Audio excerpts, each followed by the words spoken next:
On est rendu à notre cours sur la rhubarbe.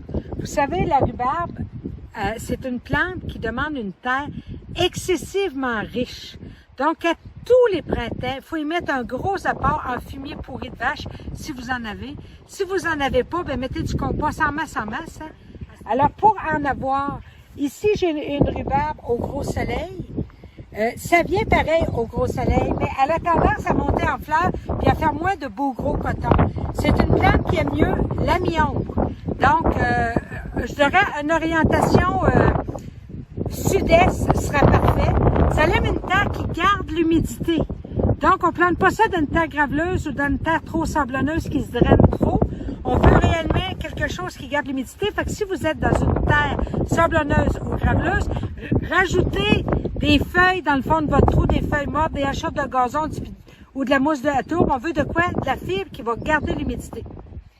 Quand votre rhubarbe fleurit comme ça, puis que vous ne voulez pas ramasser les graines, tu vas prendre un couteau puis tu vas aller la couper carrément comme tu vas la couper.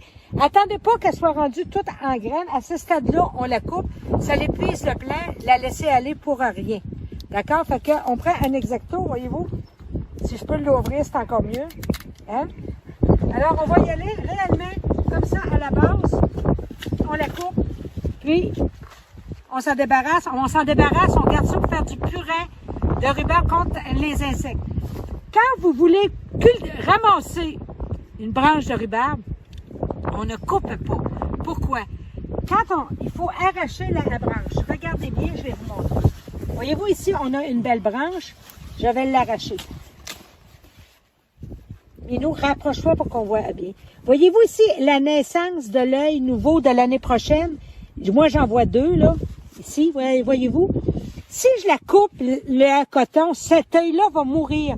Fait que votre plant va grossir moins vite. Il faut réellement arracher pour ouvrir l'œil de l'année prochaine pour qu'il prenne de l'énergie solaire puis qu'il va pousser l'année prochaine. Donc, on arrache, on ne coupe pas la rhubarbe.